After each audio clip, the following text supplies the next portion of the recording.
Boa tarde a todas, a todos.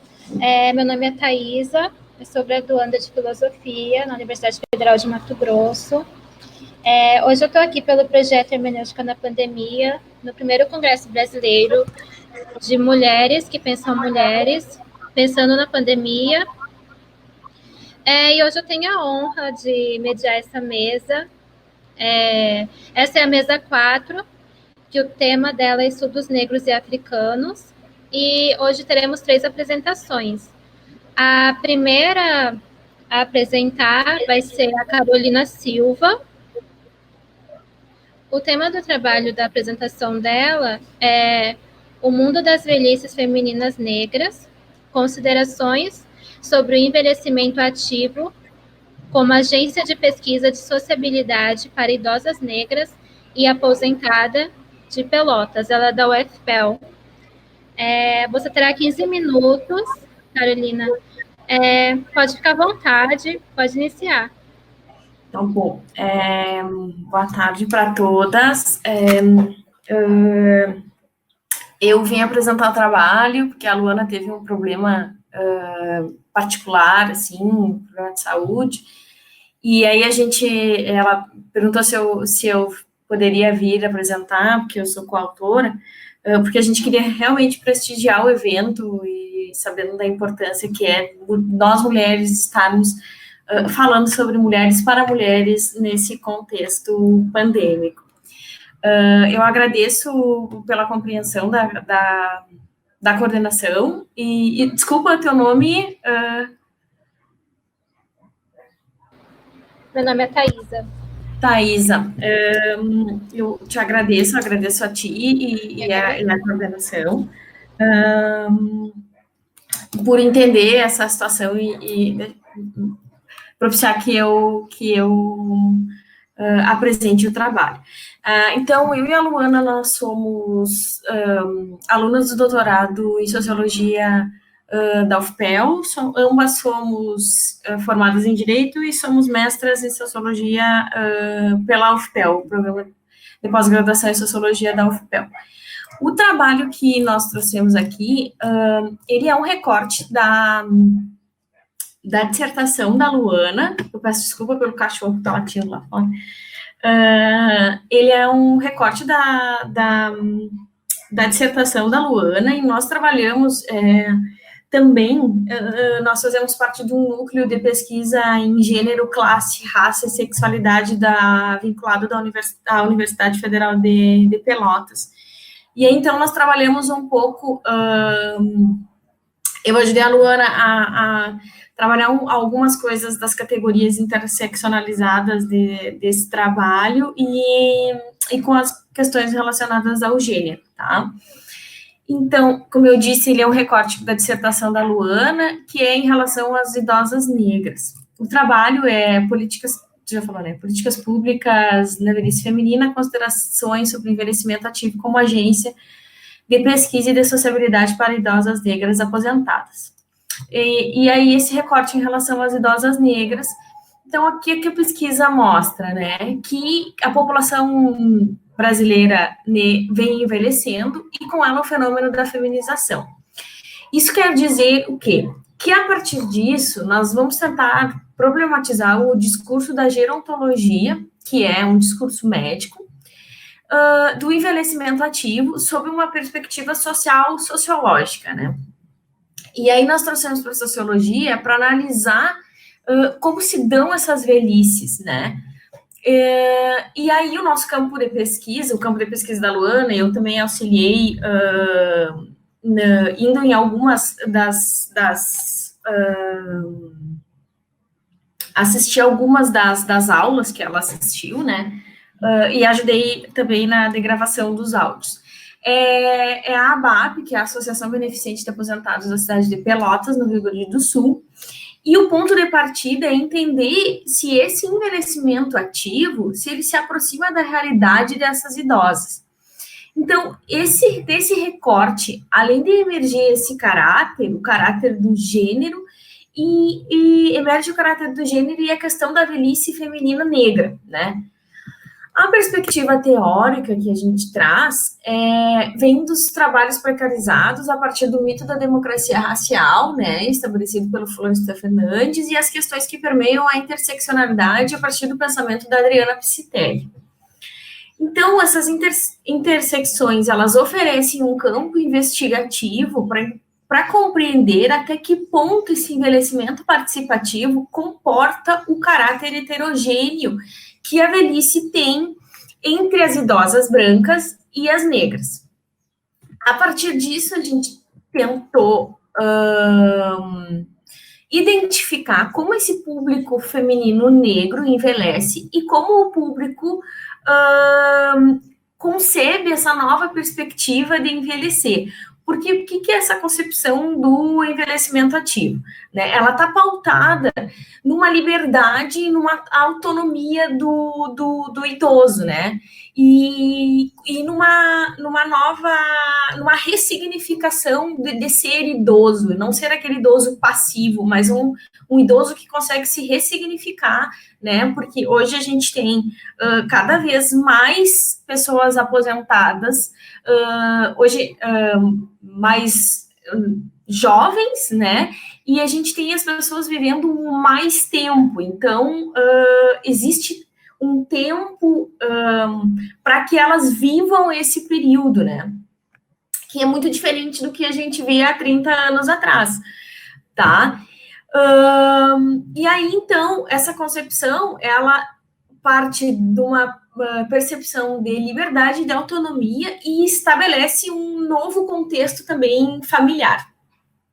A metodologia empregada foi etnografia, observação participante e entrevistas semi-estruturadas. E aí foram 18 idosas observadas, com a observação participante que aconteceu mais ou menos entre 2 e 13 meses.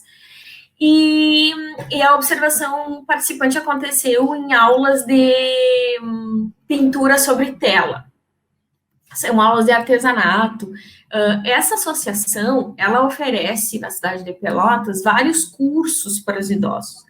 Curso de artesanato sem tela, ponto cruz, crochê, oferecem uma assistência médica e aulas de diferentes, assim, aulas de ginástica, ou coisas assim mais de exercício físico também. Então, o que ficou evidenciado, né, a partir dessa perspectiva com essas mulheres, com essas idosas negras?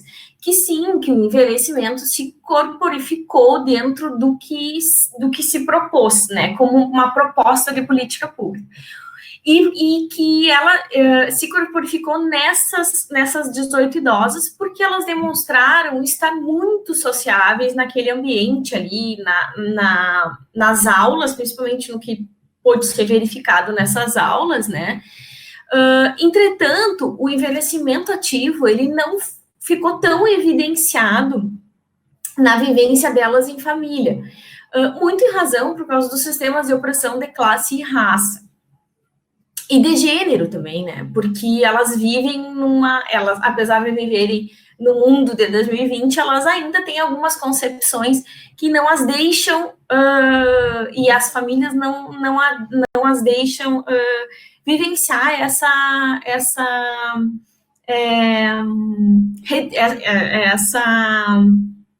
nova percepção. Então, elas ainda são enxergadas como a chefe da família e não alguém como alguém que pode se ressignificar depois de muito tempo, né? Depois da terceira idade. E aí, o que isso acaba reproduzindo? Isso aí acaba reproduzindo desigualdades e opressões. A maioria dessas idosas, e das idosas negras, principalmente, elas têm muita vontade de viver esse envelhecimento ativo, mas elas ainda se sentem muito subjugadas pelo patriarcado, como eu tinha dito antes, e pelos seus valores íntimos.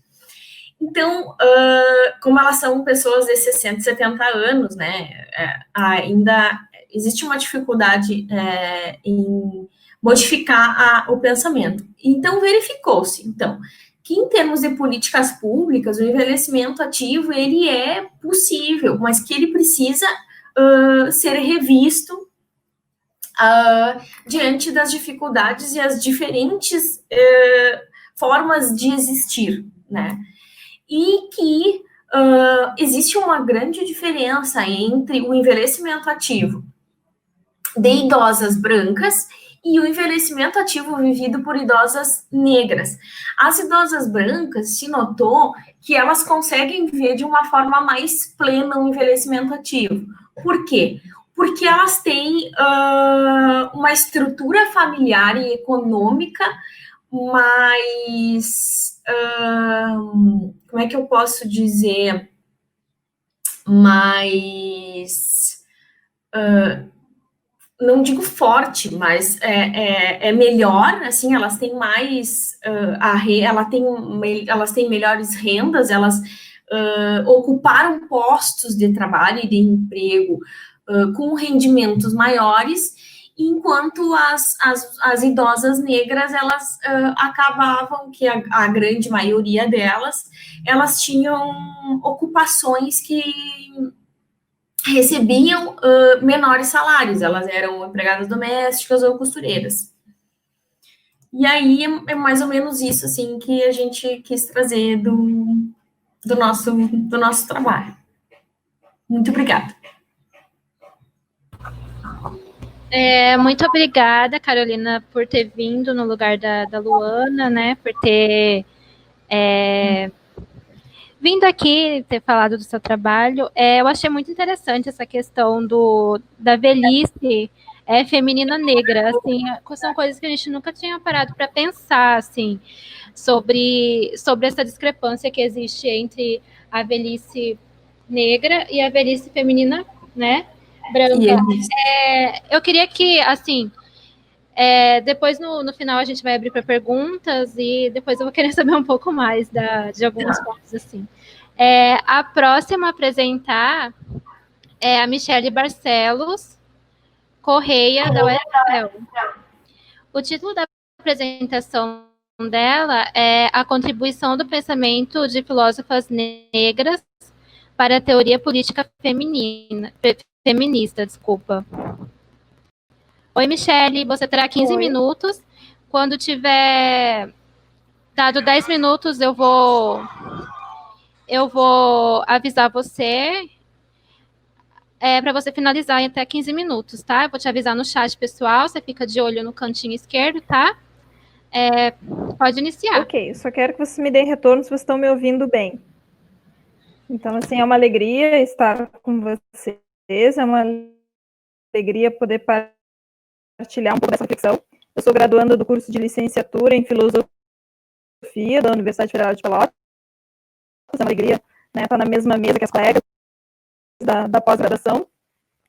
E o meu trabalho, ele nasce, o meu trabalho a partir das reflexões que são propostas dentro do curso de filosofia. Da licenciatura em especial, a UFPEL tem por marca no seu curso de licenciatura ser um curso de filosofia que apresenta o trabalho, apresenta obras de mulheres, nos dá essa oportunidade de estudar filósofas mulheres e filósofas negras. Isso foi uma alegria durante o percurso da minha graduação, estou concluindo em 8º semestre. Só que eu fui percebendo que sempre vem, os trabalhos são apresentados, as obras são apresentadas, são reconhecidas na academia, mas não são reconhecidas como obras de teoria política. E o feminismo também não é reconhecido tanto como obra de filosofia política. Então, a minha proposta no trabalho é trazer a contribuição dessas filósofas para fazer esse diálogo e apresentar assim como teoria política. Eu sou militante dos movimentos sociais, eu venho de pastoral social, de caminhada junto com o MST, com o grupo de mulheres, com pastoral de juventude.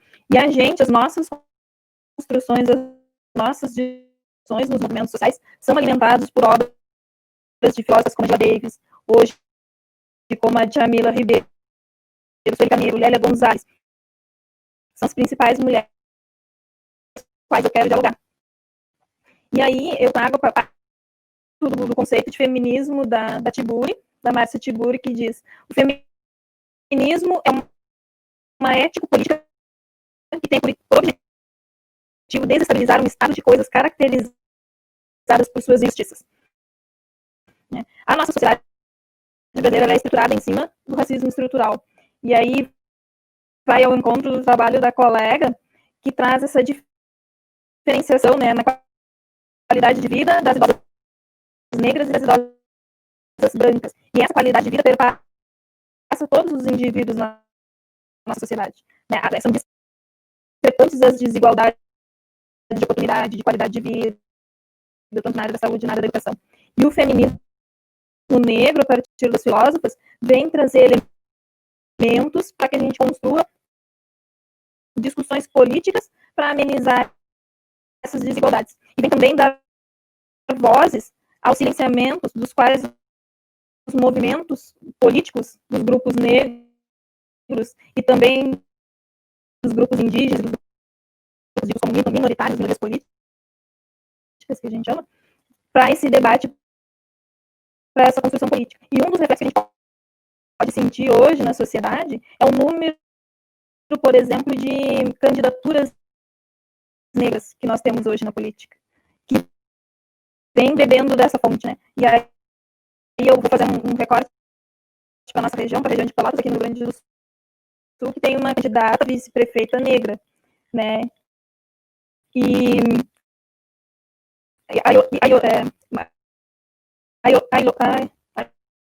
não vou conseguir dizer, mas é tanto, né? Religião de matriz africana que bebe dessa fonte, que bebe desse feminismo e que constrói a sua carreira, a formação política a partir desse pensar, né? Desse lugar de fala, que aí é o conceito da Djamila Ribeiro, que nos diz, né, que o lugar de fala, todos nós temos lugar de fala. E o lugar de fala da mulher negra é um lugar que sofreu durante muito tempo um silenciamento. E hoje a gente parte do feminismo negro para a voz das mulheres, para a voz da negritude. Né? A Sueli Carneiro, que parte do conceito de epistemicídio, né, que é a nossa produção acadêmica, as nossas teorias, quanto elas são silenciadas e quanto nós, mulheres, filósofas negras... Michele, só um minuto, desculpa interromper. Eu quero perguntar se todo mundo está conseguindo escutar bem, que está falhando aqui para mim. Eu não sei se é a minha internet ou se é a sua.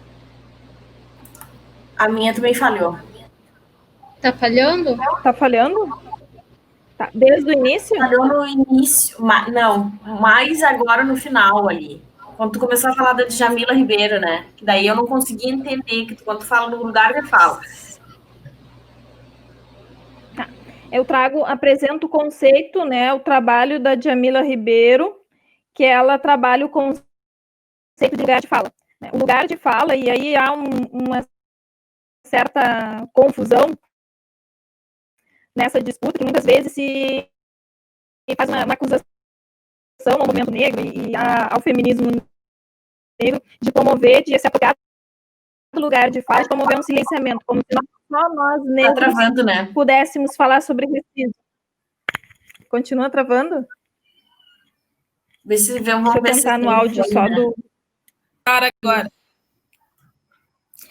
Então, assim, quando a Djamila coloca o conceito de lugar de fala, ela deixa claro que todo mundo tem o seu lugar de fala. Todo mundo fala a partir de um lugar, de um pertencimento.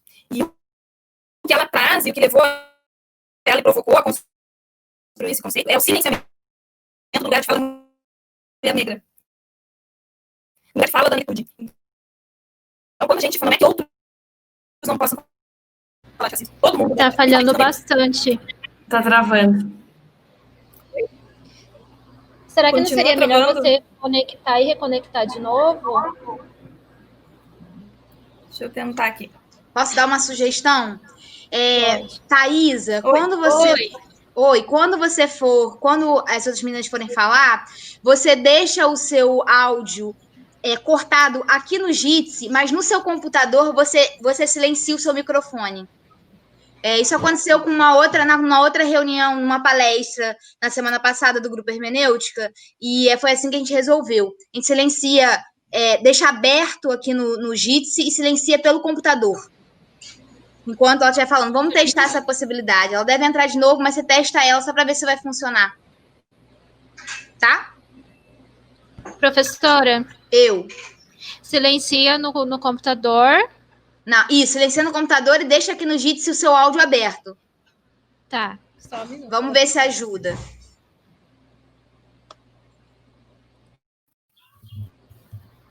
Será que vocês conseguem me ouvir melhor agora? Sim. Fala alguma coisa, ver se eu escuto. Se você consegue me ouvir melhor agora. Tá. Então, eu estava falando... Agora não está escutando, assim. Oi? Continua com problema? Thaisa, é você tirar o seu microfone.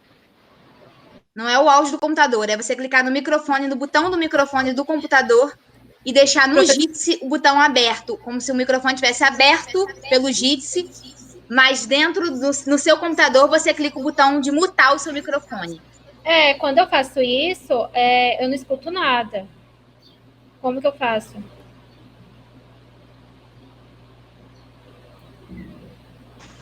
Não sei. Vamos tentar, então, ver se melhora. Vamos continuar, vamos ver se consegue. Senão, a gente tira a câmera e vamos fazendo tentativas. Tá bom. Então, finalizando ali sobre o lugar de fala, né? Quando eu trago o exemplo do trabalho da Carolina, da Carol antes, é poder dar a possibilidade dessas mulheres negras falarem a partir do seu lugar as suas experiências, né? Então, é esse o conceito que a Djamila traz, né? E aí vai muito ao encontro do conceito da Sueli Carneiro, quando a Sueli Carneiro nos diz que é preciso enegrecer o feminismo. Eu, antes de ir para a filosofia, antes de aprofundar os estudos no feminismo, eu não me identificava com a pauta feminista. Eu tinha uma dificuldade em me dizer feminista, em assumir as pautas feministas. Eu não me identificava com o que nós costumamos dizer que é o feminismo branco, feminismo liberal, outros feminismos. E a partir do feminismo negro, não, ali eu me identifico. Ali eu me reconheço nas pautas que ele defende, que não são umas pautas somente para a negritude. Não, o feminismo negro ele tem um olhar coletivo, né? E aí eu recordo muito Angela Davis, que Angela Davis traz aquela construção da caminhada e da filosofia dela sempre no olhar para as comunidades negras, para as comunidades interraciais, sempre no olhar da defesa dos homens negros, a defesa da pauta. Ela milita muito na pauta da causa da Palestina, né? A gente precisa construir um coletivo. A qualidade de vida precisa ser boa tanto para mulheres negras quanto para mulheres brancas, tanto para as idosas negras quanto para as idosas brancas, né?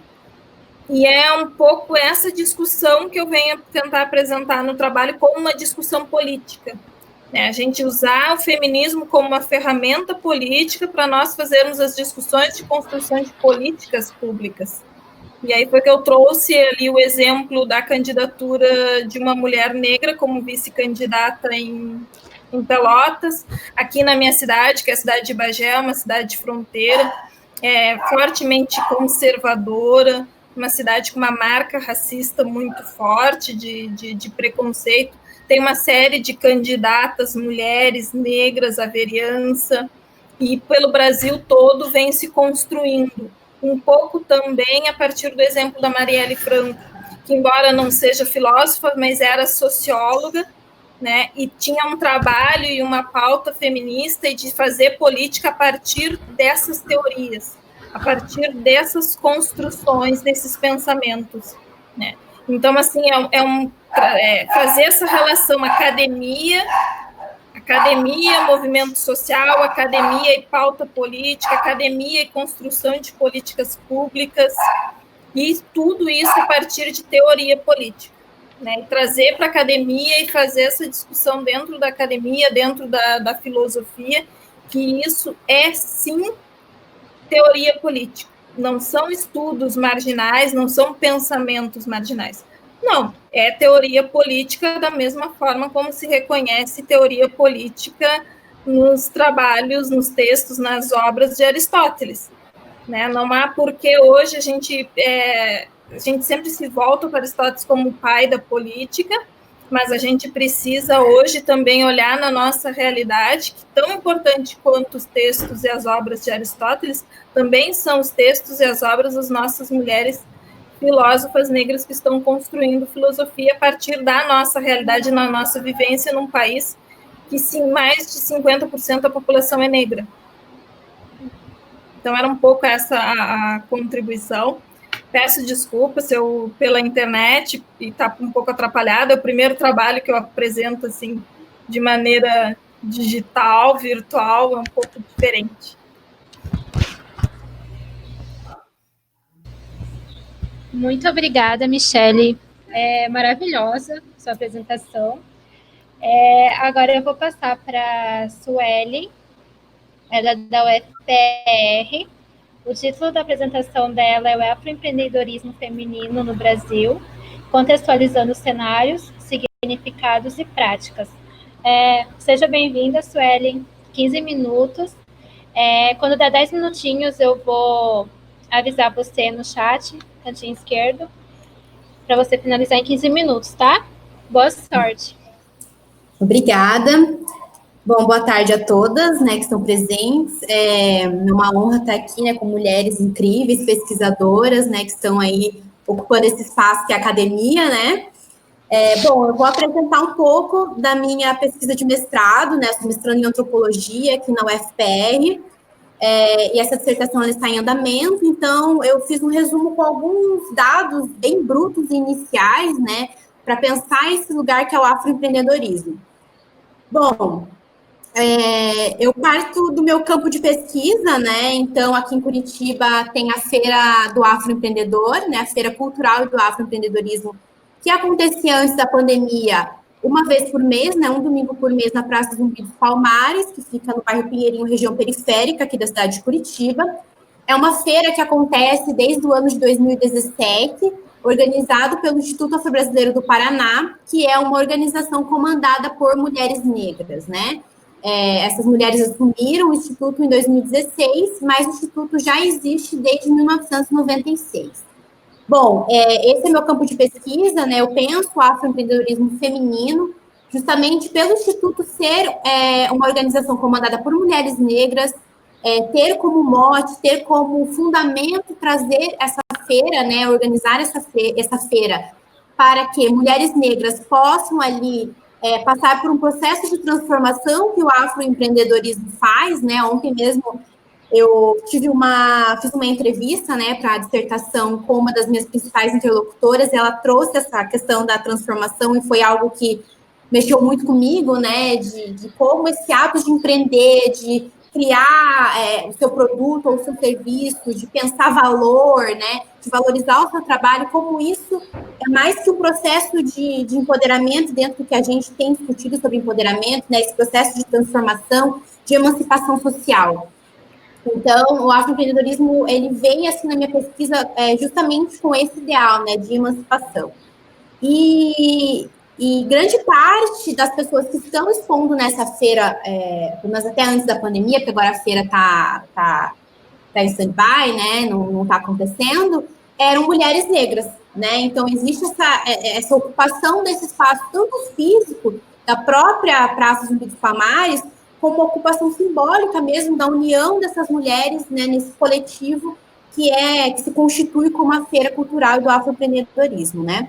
E daí, a partir disso, né, eu tive que ir atrás de alguns dados, né, para entender como essas questões, né, de opressão, tanto racismo quanto machismo, enfim, entre outras, interferem também nesse processo de empreendedorismo, né? Porque a gente está acostumado a debater muito essas questões, e tem muitos dados que falam sobre essa questão da raça e do gênero, né? no mercado de trabalho, mas isso também, esses mesmos fatores que interferem na presença das mulheres, né, mulheres negras, no mercado de trabalho, né, em posições de grande visibilidade, também interferem no processo de abrir o seu próprio negócio, né. Então, antes de tudo, né, eu trago nesse resumo que eu mandei para o evento, né, entender o empreendedorismo. E antes eu quero fazer uma pausa, porque assim, estou tendo muito cuidado na hora de escrever, de usar referências, para buscar referencial de mulheres, né? Então, a maioria dos textos que servem de suporte teórico, né, para a minha pesquisa, são textos de mulheres latino-americanas, mulheres negras, né? Então, estou tendo esse cuidado, porque eu acho que é o momento da gente conseguir trazer os debates e as produções acadêmicas dessas mulheres, né? Fecha parênteses. Enfim, eu trago ali 2 textos, né, de 2 autoras mulheres brasileiras, a Adriane Pombo e a Glaucia Vale, para entender o que é o empreender, né? Então, o empreendedor, elas trazem como aquela pessoa visionária, aquela pessoa que vê à frente, criativa, inovadora, né? Que não tem medo de se arriscar. Então, assim, quando eu comecei a estudar essa questão do empreendedorismo, para entender o afroempreendedorismo, veio muito essa questão romantizada mesmo, né? Quando a gente vai pensar o afroempreendedorismo, essa questão do empreender aparece de uma outra forma, né? Aparece como um posicionamento anticapitalista, né? Então, é algo que eu tenho visto no meu campo, né? De um afroempreendedorismo que pensa um sistema econômico único, né? Eu tenho trabalhado também o conceito de quilombismo do Abdias Nascimento, né? Esse quilombo urbano, né? Esse pensar uma nova estratégia de vivência, de existência dentro de uma cidade, principalmente como Curitiba, que é uma cidade que se posiciona como República de Curitiba, né? Uma cidade que tem orgulho de dizer da sua descendência europeia, né? E que coloca literalmente na margem da sociedade a população negra. Então, né, como pensar essa estratégia, né, de uma nova existência, né? E o afroempreendedorismo vem como isso. A Maria Angélica dos Santos, autora do livro O Lado Negro do Empreendedorismo, traz o afroempreendedorismo, né, como aquela pessoa que pensa em abrir o seu próprio negócio, né, dentro daqueles moldes que eu acabei de falar do empreendedor visionário, que não tem medo de se arriscar, né, e daí ela trabalha com 2 ramificações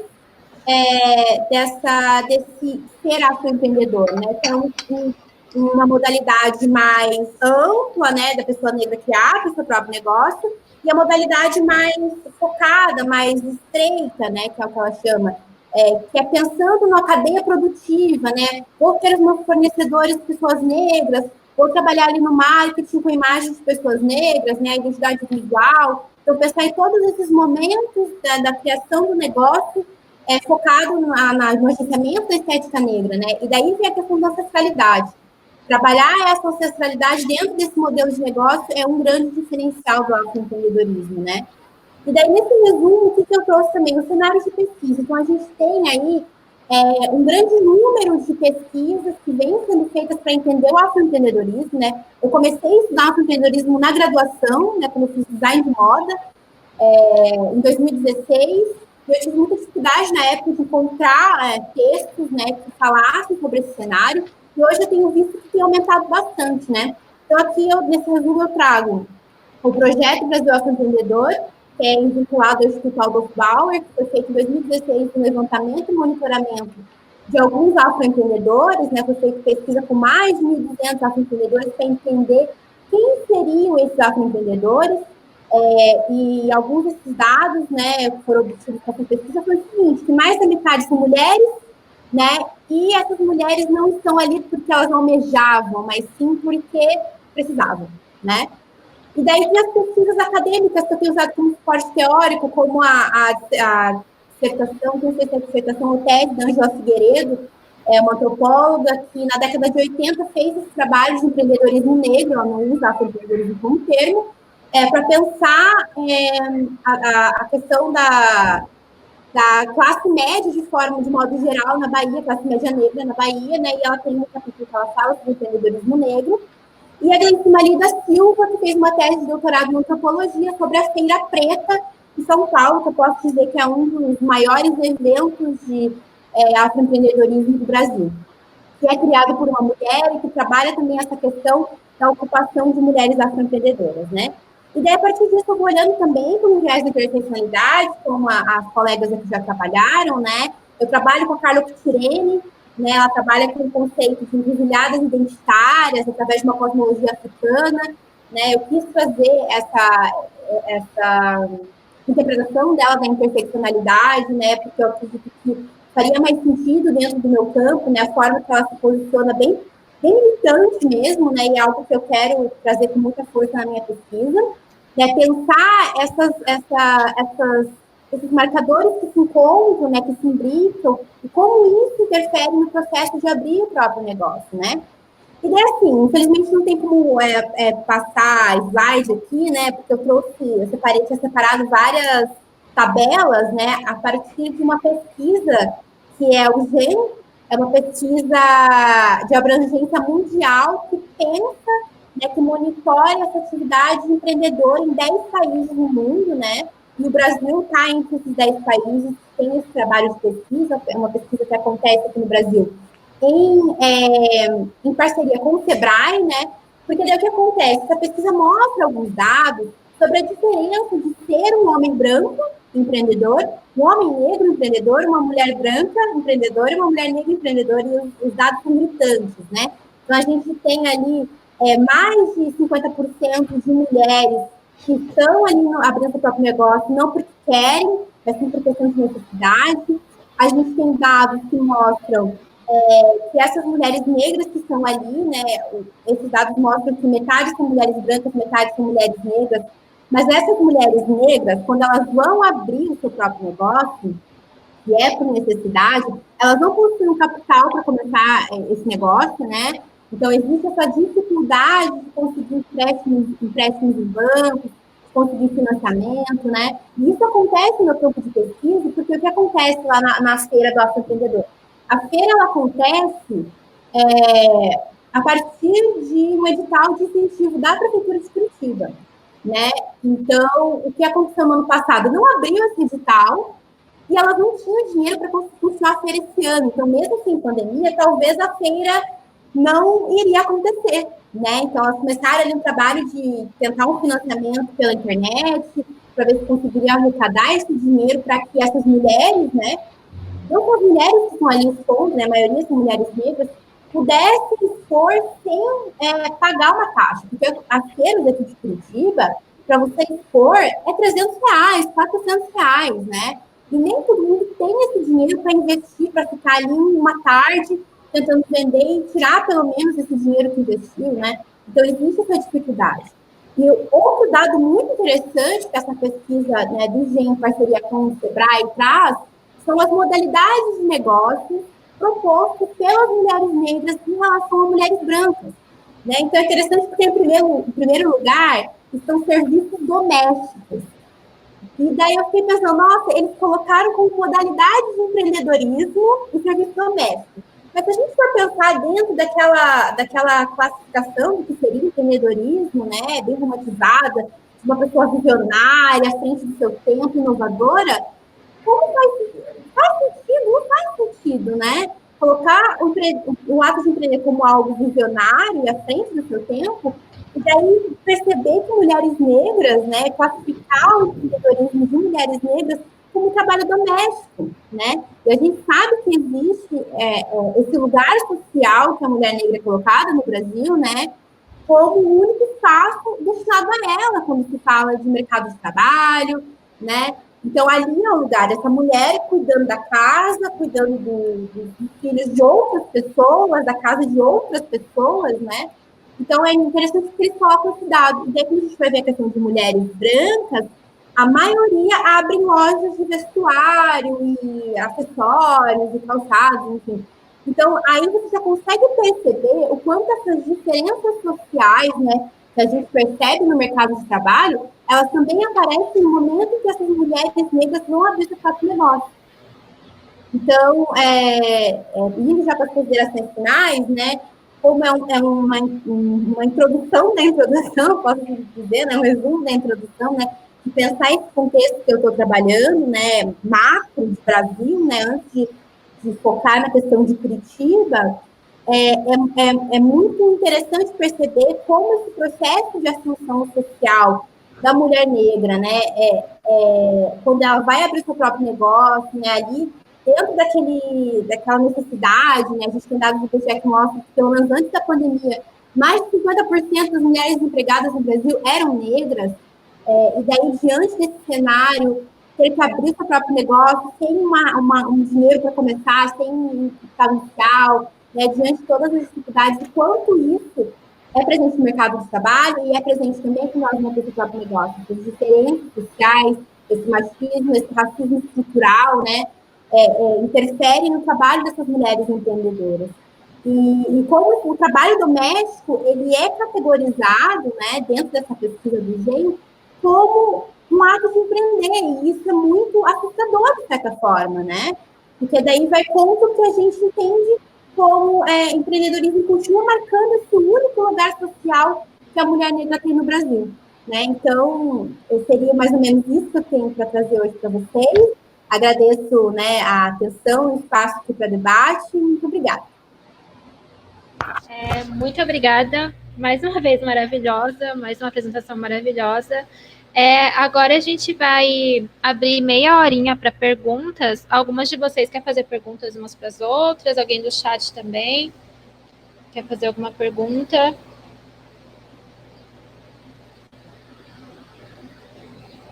Não era uma pergunta, eu só queria falar para elas a importância do trabalho de cada uma, assim, primeiro sobre falar sobre o feminismo negro e a necessidade que tem de falar sobre o feminismo negro e quem são as autoras negras que estão escrevendo hoje, né?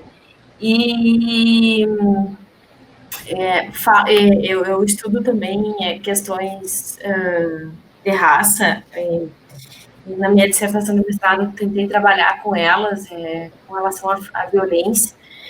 E eu também participei do Observatório de Políticas Afirmativas da Universidade Federal de Pelotas. Então, eu sei a importância que discutir o movimento negro, discutir literatura negra e discutir os problemas das mulheres negras, a importância que isso tem, né? E me colocam no lugar, assim, que meu lugar de fala não tenho lugar de fala, mas eu tenho, como quem estuda e quem viu muita coisa, né? Muita não, algumas coisas. E de uma pessoa que entende, apesar de não viver, mas consegue, sim, ser empática e viver cotidianamente, tentando, como diz a Djamila, que não basta não ser racista, tem que ser antirracista, né? E eu acho que a gente tem que principalmente nós que somos brancos, temos que viver isso, assim, e tentar que esses diversos, essas diversas diferenciações e racismos sejam cada vez menores na nossa sociedade. E aí eu fico pensando assim, né?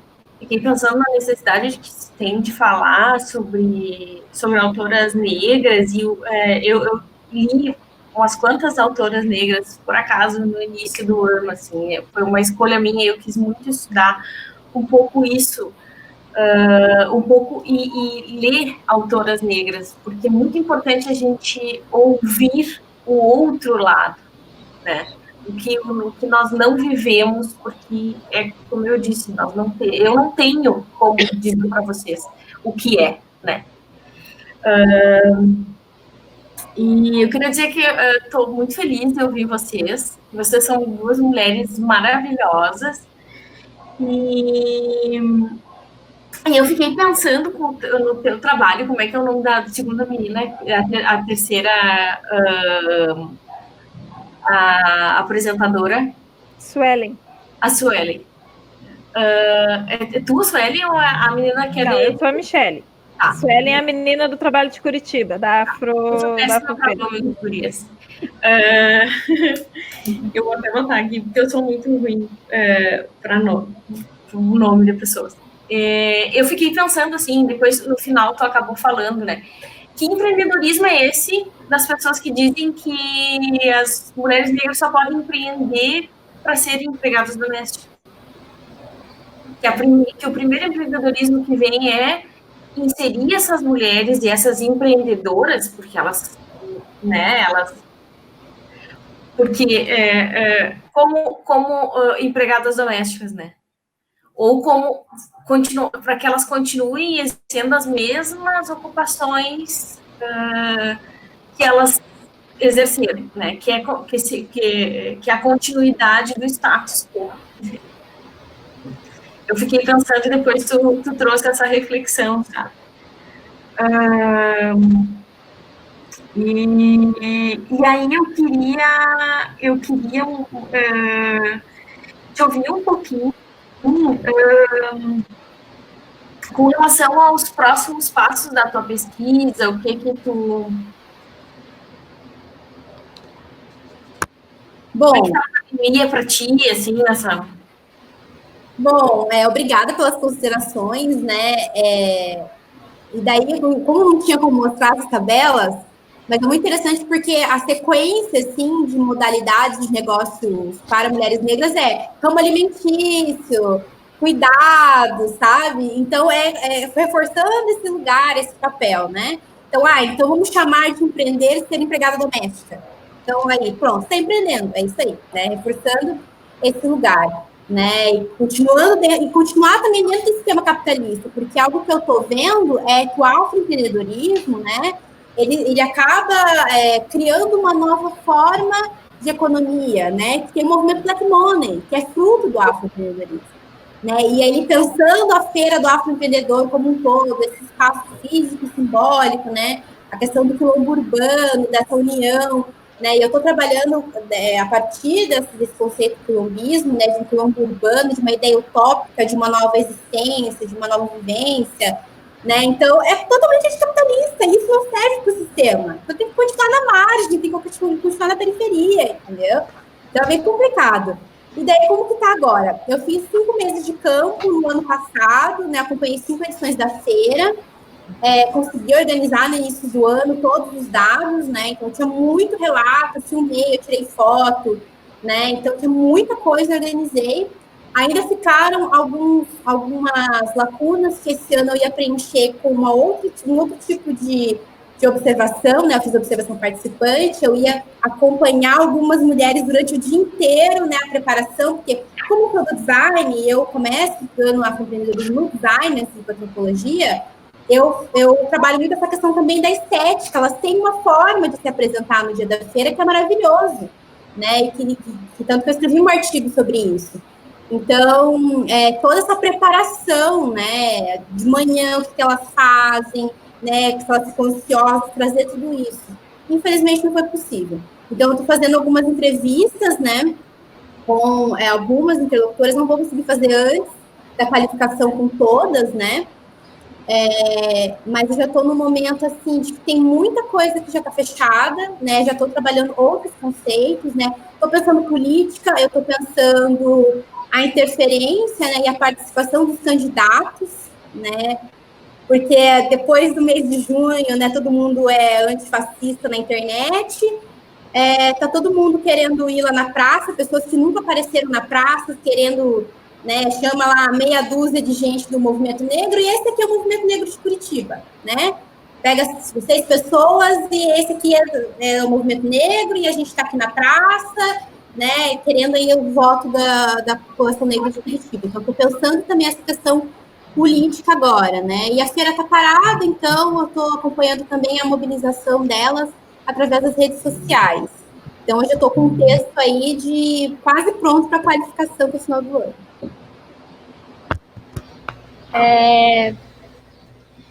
Sobre a Michelle, eu gostaria de fazer uma pergunta, que ela considerasse algumas coisas, já que eu acho que ela foi um pouco injustiçada aquela hora com a conexão.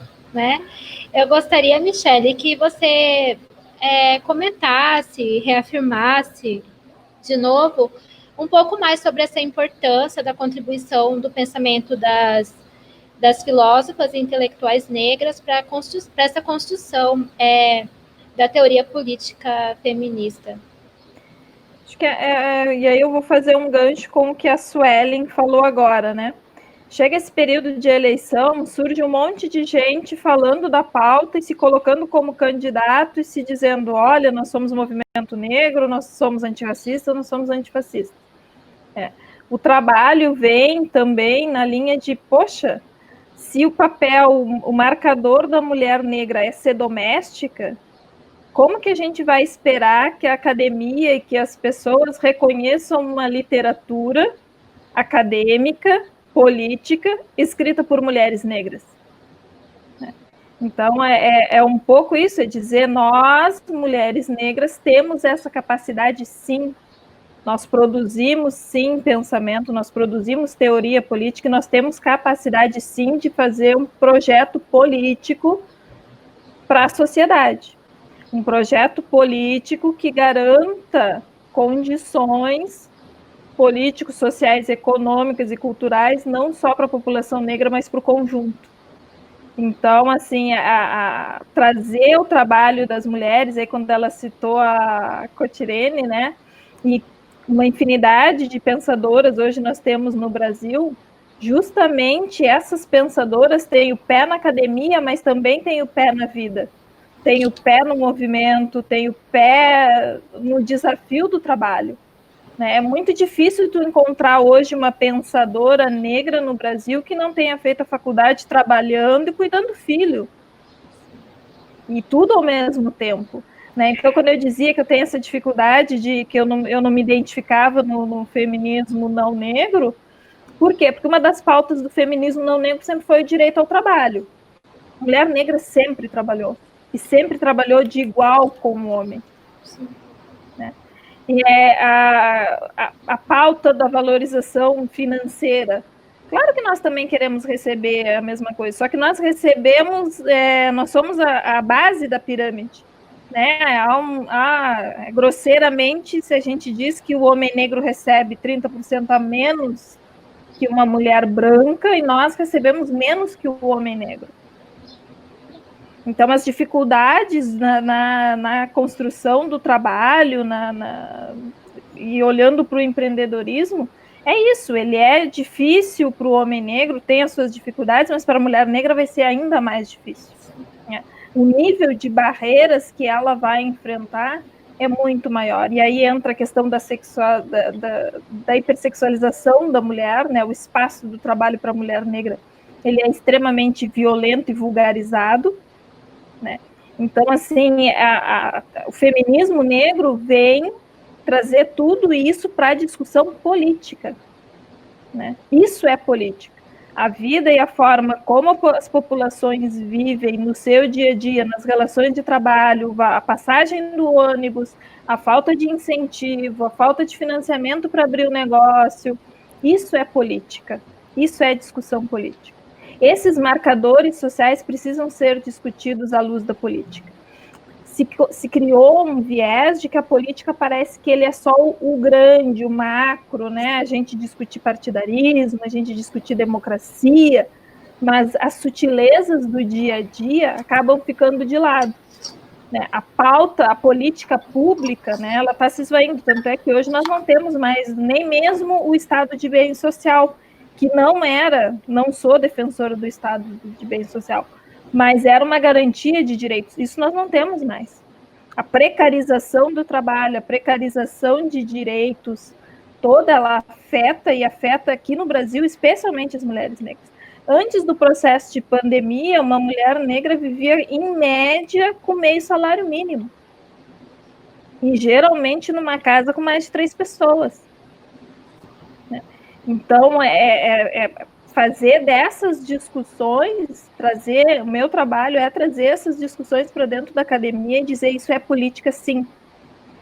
Quando eu digo que eu estudei, fico feliz que eu estudei essas autoras no curso de filosofia, mas eu estudei numa disciplina que era filosofia, cultura e sustentabilidade, ou nas disciplinas voltadas para a licenciatura, que aí é voltada para a área da educação, mas não nas disciplinas que a gente chama que é o cerne duro da filosofia, né? Que é a teoria política, a produção filosófica, né? Sempre vem dentro de disciplinas optativas. É um avanço ter o nome, ter essas mulheres, né, citadas, referenciadas dentro de um curso acadêmico. Mas ainda precisamos avançar, sim, e constituir elas como teoria política, sim. E o feminismo, ele é uma teoria, e é uma teoria filosófica. A Djamila sempre coloca isso, e quando ela relata o processo do mestrado dela, foi muito sofrido, muito doloroso, porque ela queria trabalhar sobre isso, e ela teve que fazer 1000 voltas para conseguir apresentar o trabalho dela, para conseguir fazer o trabalho que ela queria, porque diziam na academia, na faculdade, que o que ela fazia não era filosofia, né? E aí eu queria falar com a Carolina, acho que ela saiu, quando a Carolina disse ali maravilhosa a fala dela, o quão revolucionário ela, como mulher branca, fazer a fala que ela fez, a potência que tem, porque ela tem um lugar de fala, e é um lugar de fala, e é um lugar de privilégio, né? É mais fácil ela ou a sociedade ouvir ela colocando essas pautas do que a mim, que sou uma mulher negra. Então é importante ela ter essa consciência, é importante ela fazer essas falas, e é importante ela ter esse posicionamento social, né? Eu acho que teve um especial do Porta dos Fundos, que foi muito interessante, que eles fizeram toda a gravação justamente sobre isso, né? 2 homens brancos e 2 mulheres negras, e elas tentando falar e ninguém ouvia, né? E aí eu volto de novo no trabalho da Sueli, né? Se chega ao ponto do empreendedorismo, deixar claro que a primeira linha de empreendedorismo das mulheres negras é a linha doméstica, depois o ramo de alimentação e o ramo de cuidado, né? Quem é que vai parar para ouvir? Né? Acho que ficou aquele episódio acho que foi na Bahia, né, que a mulher negra foi parada na rua por uma senhora perguntando quanto é que ela cobrava diária, né, e ela era mestranda, né, professora de história, e isso é muito forte no país, né? A minha primeira graduação é em engenharia, eu sou bacharel em engenharia de produção, e conversando com um amigo também formado em engenharia, ele fez uma piadinha, né, porque eu sou servidora pública, ele fez uma piadinha, mas tu serve o café para quem, no final?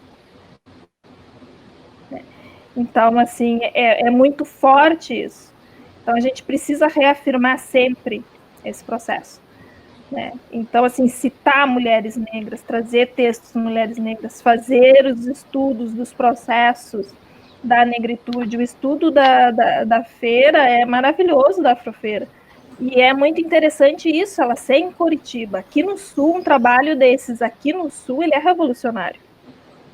Ele passaria muito mais naturalmente se fosse nas faculdades do Norte, do Nordeste. Ele seria mais naturalizado. Mas nas nossas instituições aqui, ele é revolucionário, né? Ele marca a presença de que o pessoal tem garra, o pessoal tem capacidade e pode romper esses marcadores.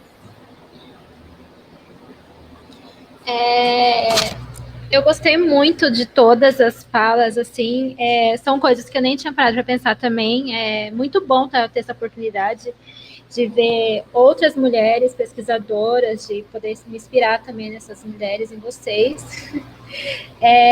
Tanto a Caroline trouxe a questão desse envelhecimento ativo, que eu também não tinha pensado, tanto em você quanto essa construção da teoria política. A questão da feira, eu fiquei bem curiosa, eu estava lendo assim, os resumos, aí eu fiquei vendo, tentando assim, pensar nessas feiras, assim, eu fiquei bem curiosa, pena que eu moro longe pra caramba. Eu fiquei bem curiosa em relação a essas questões do afroempreendedorismo. E, assim, parece que essa palavra empreendedorismo, ela assim, a mídia pega muito ela, o sistema pega muito ela e realmente romantiza essa questão do empreendedorismo. quanto ao afroempreendedorismo, é como se fosse meio que invisibilizado, assim, porque, por exemplo, eu não vejo falando isso na televisão, como sempre instigam, assim, né, essa questão. E é isso, assim. Acho que a gente tem 10 minutinhos finais, se alguém quiser fazer mais uma consideração.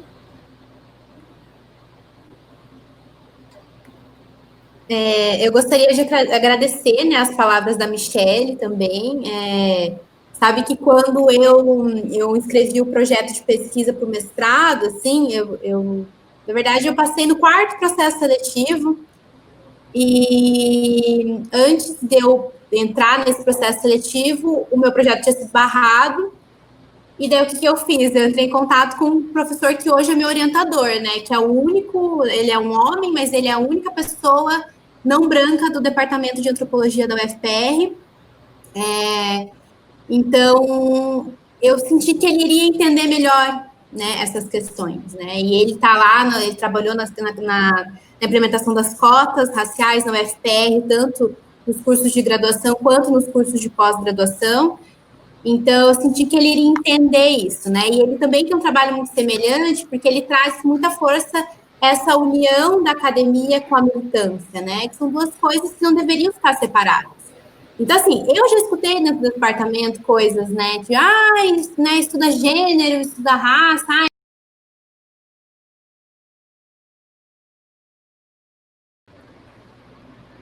Recording is on. Não sei se é por causa do tempo, enfim, mas pode finalizar. Então é basicamente isso, né, de unir essa questão da militância com a universidade, né, e essa questão da feira, de fato, existe essa romantização do empreendedorismo, né, esse momento político neoliberal que a gente vive romantiza muito isso, né, eu vejo muitas falas de pessoas, né, não, porque o brasileiro é criativo, o brasileiro, ele vai lá e vende água no sinal, e, né... romantizam essa questão, né? Não, na verdade, o cara tá lá vendendo água no sinal porque provavelmente ele é negro, né? Ele é pobre, ele tá no sistema capitalista que é falido, ele não tem acesso a várias coisas básicas, e daí a única coisa que sobra é o quê? Vender água no sinaleiro. Ele não é empreendedor, ele tá ali por necessidade, entendeu? Porque se ele não vender água, ele vai passar fome, né?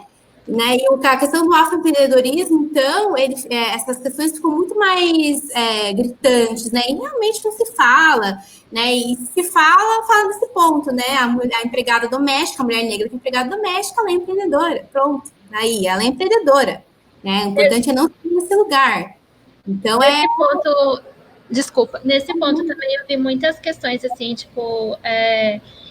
abre seu próprio negócio com auxílio emergencial, falando que as pessoas conseguem abrir um negócio de sucesso com o dinheiro do auxílio, assim. Aí eu fiquei meio, nossa, que romantização de uma coisa que, né, enfim. Não, isso acontece muito, assim. Então, eu tenho lido muito sobre a Nancy Fraser, tem textos que ela fala muito sobre esse sistema capitalista falido, né, e traz esse feminismo neoliberal, né, que continua mantendo, né, a questão da mulher branca em alguns espaços, né, essas mulheres que se dizem feministas, mas que não olham como as mulheres negras não conseguem atingir, né, esse espaço de visibilidade, essa questão do empreendedorismo também acaba entrando aí nessa, como que eu posso dizer, nessa emboscada, né, que é o capitalismo. Então, são debates bem interessantes que a gente tem que começar a fazer, né, que não adianta, as realidades são diferentes, né, os degraus são diferentes para mulheres negras, mulheres brancas, homens negros e homens brancos, e a gente tem que começar a debater sobre isso com mais força.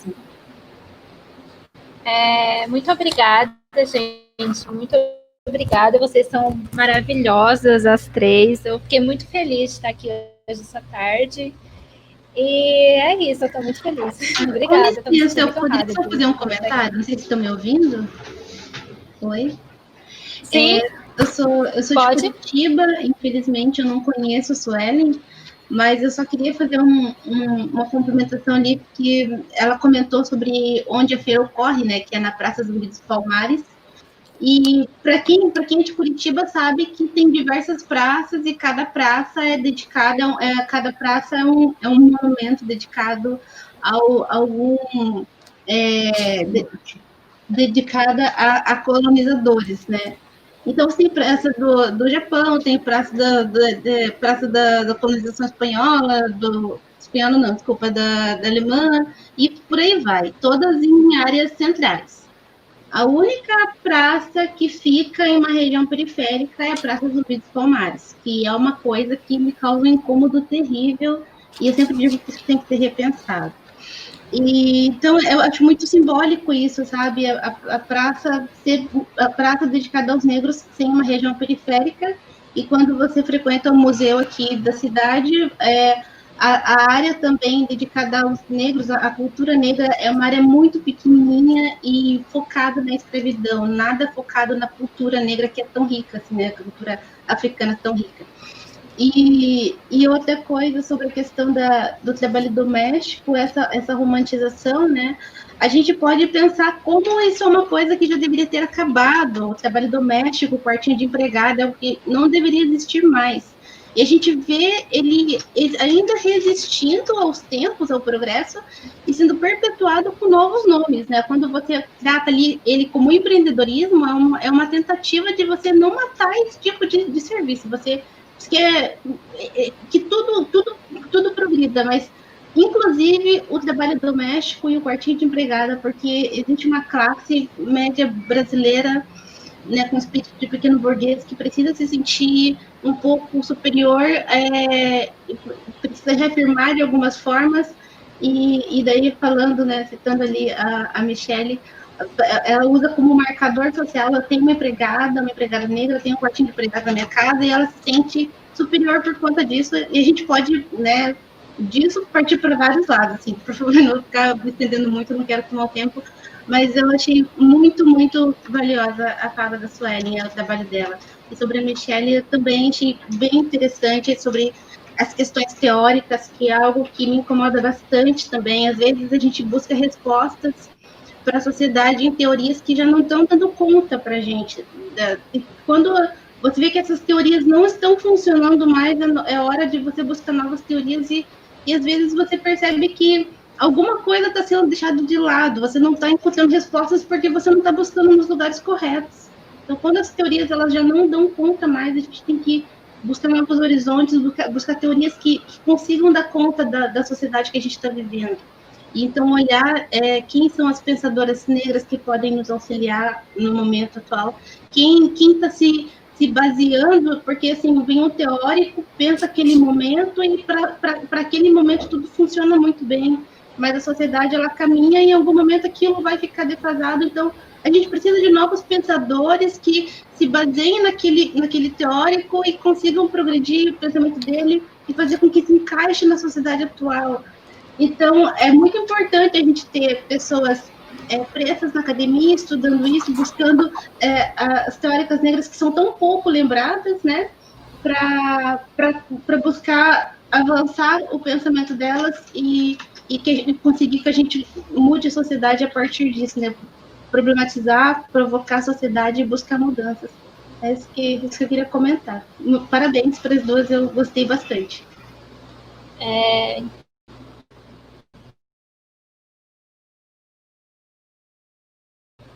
Muito obrigada, então, gente. Eu vou encerrar, deu a hora certinha. Muito obrigada de novo. Adorei conhecer vocês, passar essa tarde. Boa tarde a todas, a todos. Até a próxima.